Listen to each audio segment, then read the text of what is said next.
First up, the Falkland Islands could soon be home to some new wind farms. CWP Energy, who are based in the UK, currently operate several farms around Scotland and visited the Falklands to present their plans to the community as they attempt to use the vast amount of wind here to create new green fuels. After the discussion, they explain more about how it would all come about. The journey really started just over 2 years ago when we met with representatives from the Falkland Islands government at one of the political conferences over in the UK, where our MD, the owner of the company, was speaking to those representatives, and having developed a whole range of wind farms in Scotland, it was explained to him at the time that the Falklands was a very similar environment. The vision that we as CWP have here is effectively to create a green fuel energy hub for the global energy market using our renewable electricity, turning that into green hydrogen or green ammonia for selling on to that global market. I think for your viewers, it's really important they understand that the turbines that we are putting in will be substantially bigger than the ones they've seen put in on the Falklands so far. And that's because the bigger ones generate a lot more power, which is more suitable for the kind of commercial applications that we're talking about.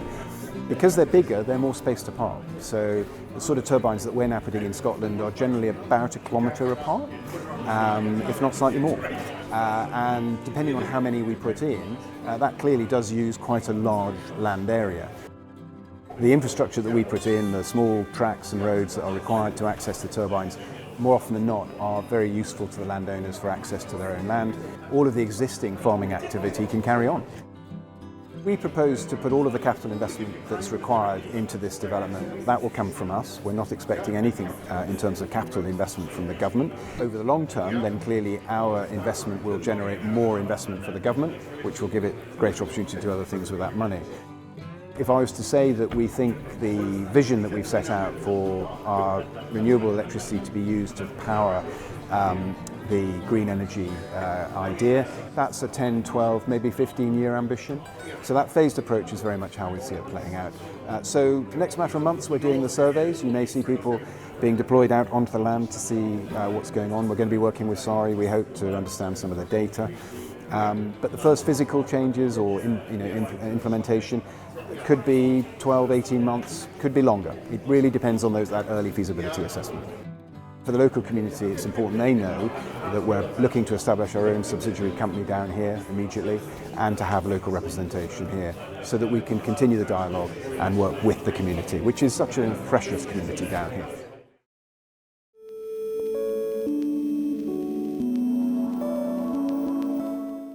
SARI has a new project looking into climate change impact on the Falkland Islands freshwater.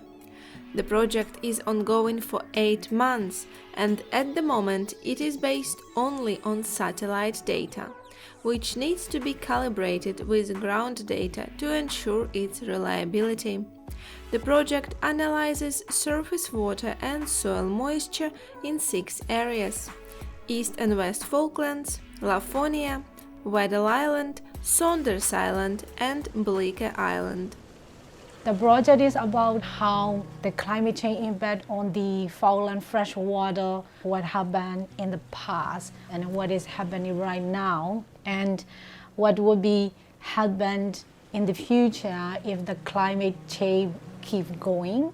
Surface water areas are decreasing during this 20 years, but soil moisture is we cannot say very decrease because winter are very good and summers are very dry, so it means it's still rebound. But some years are very dry, but that's from satellite. But satellite can also give me a lot of data, but nothing is perfect. I need to see real ground data that we measure, that's why moisture data. Then I have to compare with satellite and ground data to make sure our accuracy is good enough, or this product or this technology is reliable to apply on the Falkland Island. And we need the collaboration with landowners. Their knowledge is better than satellites, So if anyone interested to discover about fresh water, then I am very appreciative and really happy to have information from them. We have the water logger data. So these tiny thing can measure the water level, and we need two logger, like borrow and level. So one we have to put on the soil and one we have to put inside the water like this. You can put it in there for a long time, 3 to 5 years. Then we can measure the water level data, like time series data. So we already had 6 locations, but we still have more. So yeah, I am happy this most of the people respond yes for water logger. So that's next step. You know, the whole on the scientific paper, they say that the whole like available water, only 3% is fresh water. So fresh water is very limited and very important for us. We need to understand what is going on, then we can give the idea on like which area, which habitat is the most impact. We cannot protect the climate and we cannot change the climate, but what we can do is like more resilient. So like if we see very high impact area of like this pond are very dry, then we need to focus on to recovering for maybe next project, maybe the other project. If they are thinking about recovering or restoration, then they need to think about this specific area or maybe this specific habitat. So we can give the idea for climate change impact, what will happen in the future.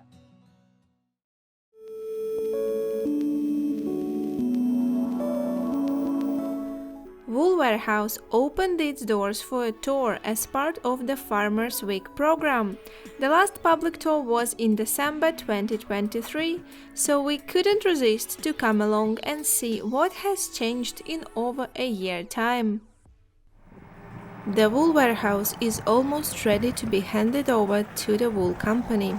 The Falkland Islands company addressed all construction defects which were found in the building in March last year, and the Public Works Department has started work on the connecting the warehouse to the power grid on Monday the 30th of June, with the power expected to be on by the end of this week.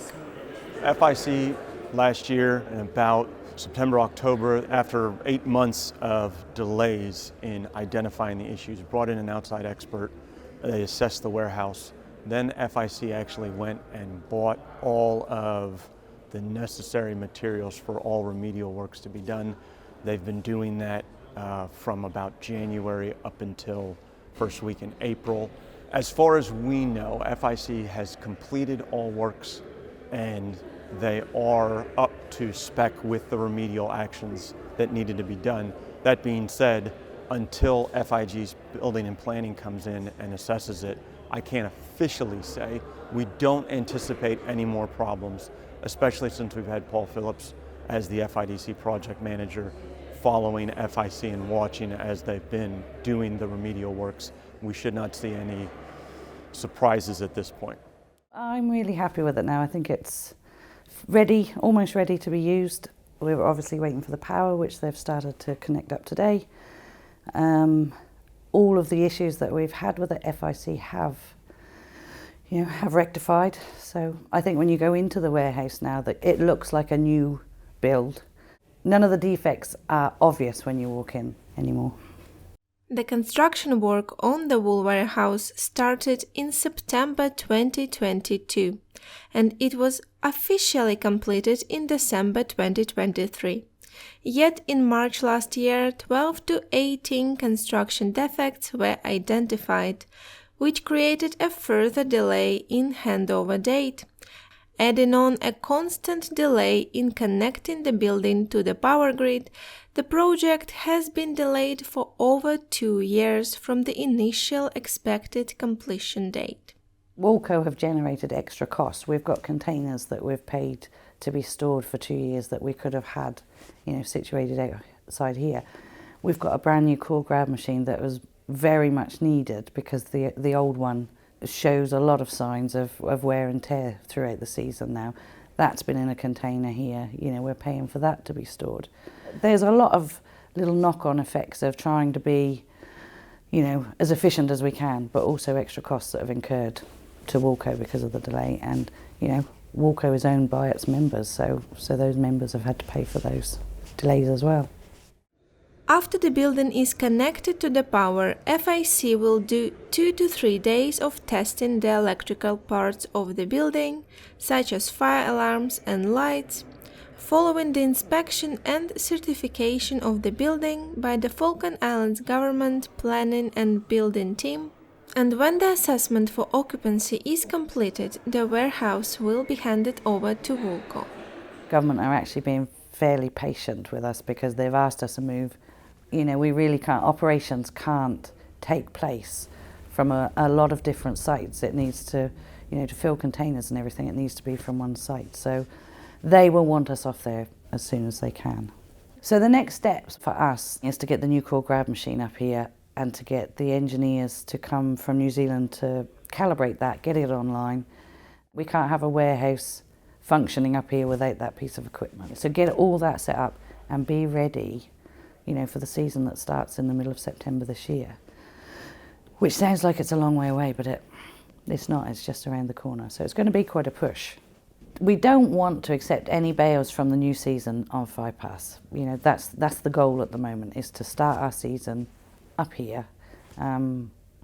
It wouldn't have an impact necessarily. We could still continue to operate from 5 pass for as long as government let us. So it wouldn't have a major effect on us, but you know, the goal is that won't happen, that we will start the season here.